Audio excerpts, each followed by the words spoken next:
Bom, pessoal, boa noite. Meu nome é Karina. Eu vou participar dessa live com a Beatriz. A gente está tirando esse tempo para falar de um assunto bem importante, que é a vacina de influenza, a vacina de gripe.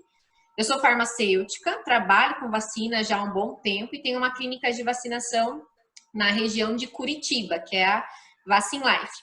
E aí eu e a Beatriz, nós duas somos professoras aí dos mesmos cursos e acabamos ouvindo aí muitas dúvidas de alunos, né, que pedem um socorro aí durante a sua rotina para poder entender um pouco mais sobre as diferenças da vacina de gripe. Muitos atuam na rede particular, outros também atuam na rede pública, aí existe um confronto, às vezes, né, aí dos procedimentos.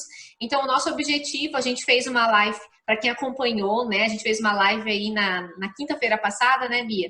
Que a gente falou das principais características de gripe, falamos de alguns mitos, né, que são bem frequentes aí, ajudamos vocês a terem esses mitos. E hoje a gente tirou aí um tempinho para poder falar sobre as técnicas de aplicação, que são muito importantes.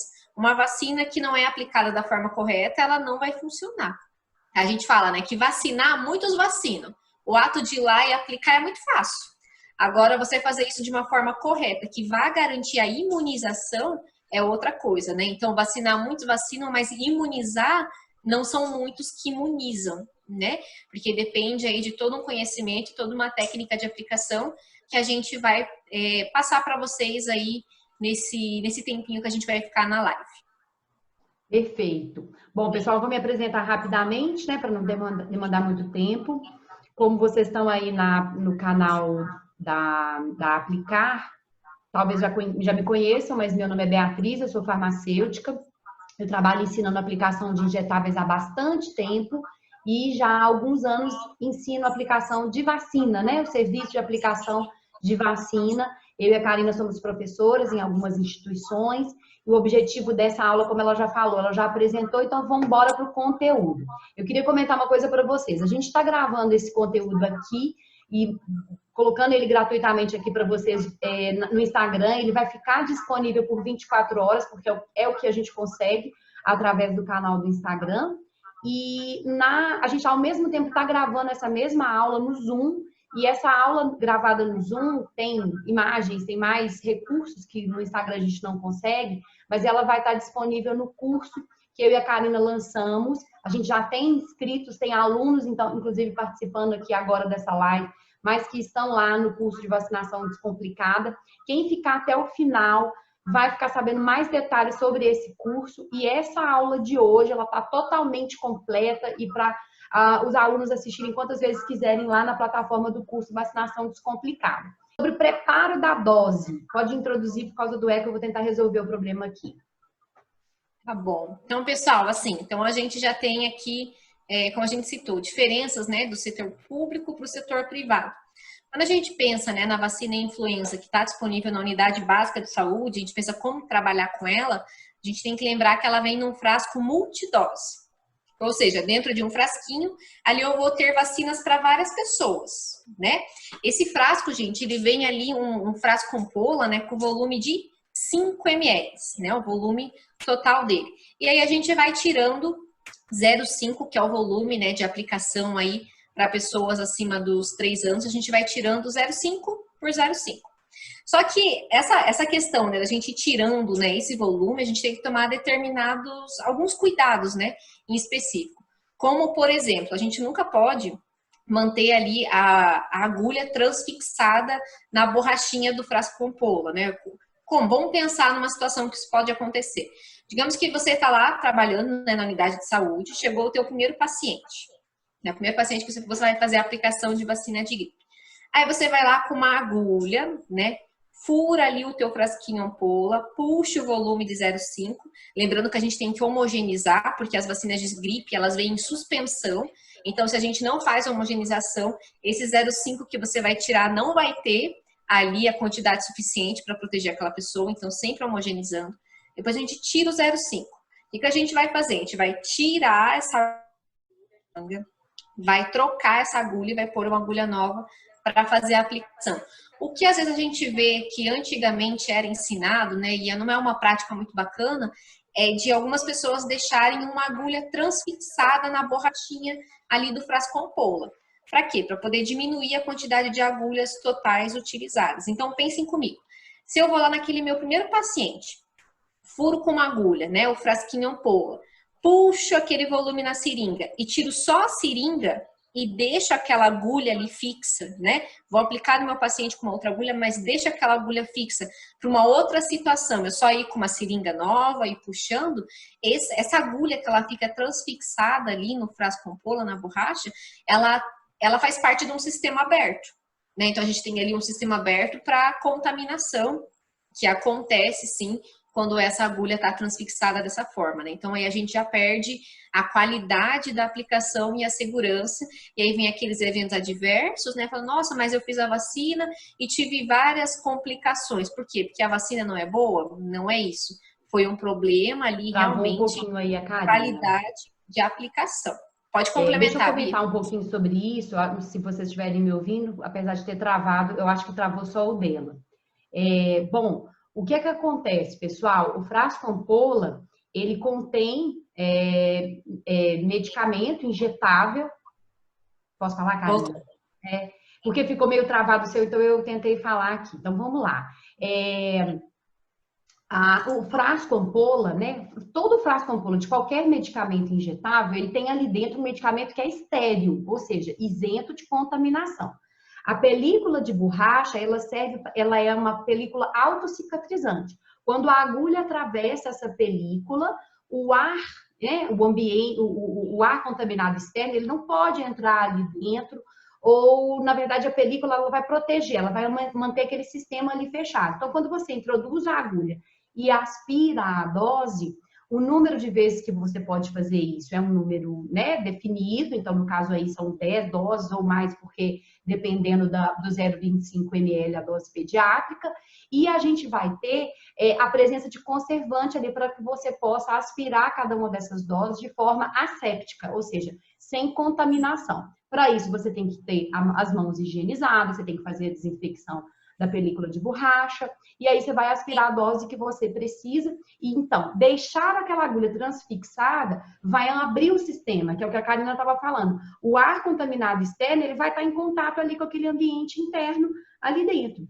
Então, existem algumas polêmicas, várias que a gente vai estar comentando aqui na aula, mas importante aqui, qualquer referência coloca que não se deve deixar a agulha transfixada aí na película ao longo do tempo, entre a aspiração de uma dose e a outra dose. A gente não deve nunca fazer essa conduta, tá? Então, a gente vai fazer essa aspiração dessa forma, tomar esse cuidado aí com o frasco ampola. Esse é um dos cuidados. Deixa eu ver se teve pergunta aqui. Deixa eu comentar sobre isso, a questão da troca da agulha. A troca da agulha também é uma prática muito infundida, né? Mas existem literaturas que falam que você não precisa trocar a agulha quando ela atravessou aquela película de borracha. Porque, na verdade, gente, a hipótese que tem é que sai o silicone e o bisel fica danificado. Mas, na verdade, a gente não tem estudos que demonstrem, que comprovem de fato isso.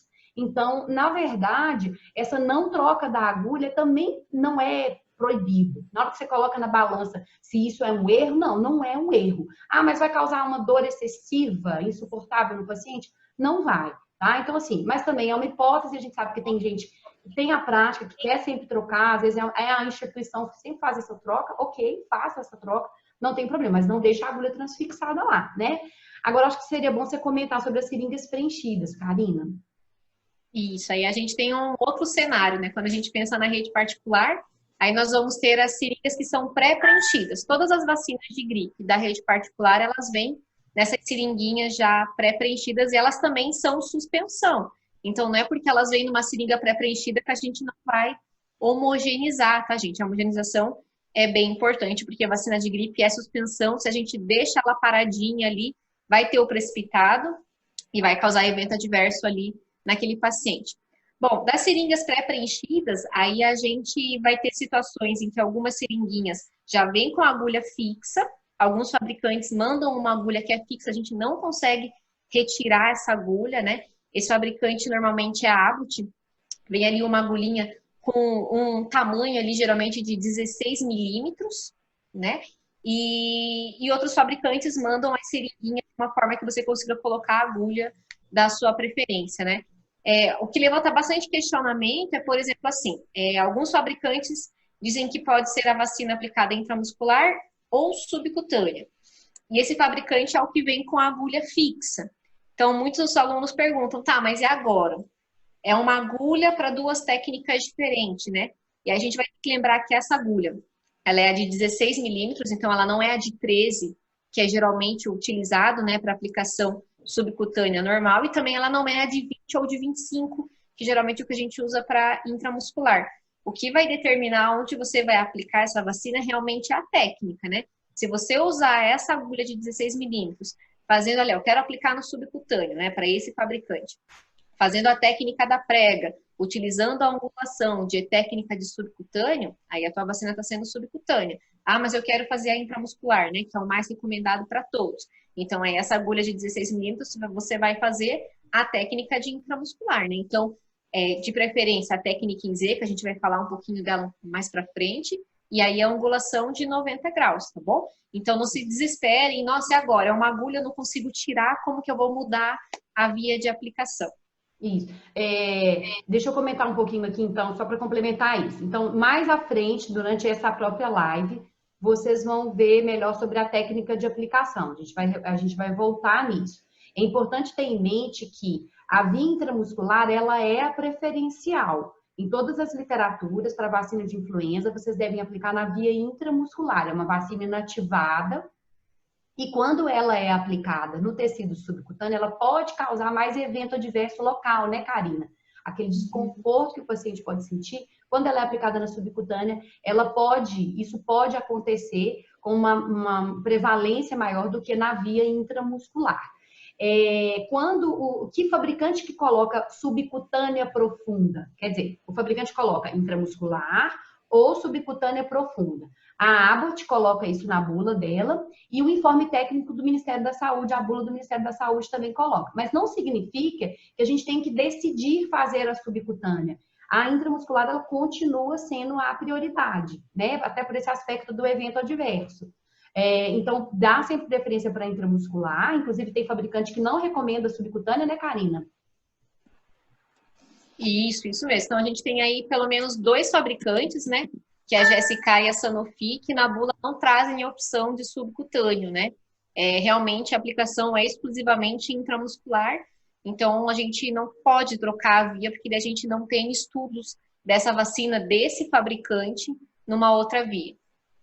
Isso. A literatura também coloca que pacientes, às vezes a gente vê para todas as vacinas, e a gente vê para a vacina de influenza bastante também, que quando o paciente tem alguma discrasia sanguínea ou está fazendo uso de anticoagulante, ele pode ter uma quantidade maior de sangramento nessa vacina, ao se vacinar, né, na via intramuscular. Então, aí se opta para, nestes casos, fazer na via subcutânea, por isso que alguns fabricantes colocam isso, ou então aplica na intramuscular, só que com a agulha mais fina que existir. Porque aí você tem uma quantidade menor de sangramento e mesmo assim, estancar o sangramento por mais tempo do que o que você faz para outros pacientes. Então, a polêmica de tirar a bolha de ar ou não, me distrair, não sei se você falou sobre isso, Karina. Alguém perguntou se vai tirar a bolha de ar ou não, se pode aplicar com a bolha, né? Isso, então seguir o fabricante, né? Isso. Então a gente vê assim que alguns fabricantes eles indicam que realmente você não precisa tirar a bolha de ar, é seguro, né? A gente fazer essa aplicação ali com aquela bolha não interfere na aplicação. Então por isso que é importante a gente ler a bula da vacina. Se você não encontra essa informação na bula, quem trabalha com vacinação tem sempre o contato, né, do representante, ele consegue te passar ali para o setor médico-farmacêutico, né, daquele fabricante, e ele consegue te tirar essa dúvida, qual é a melhor recomendação para aplicar aquela vacina.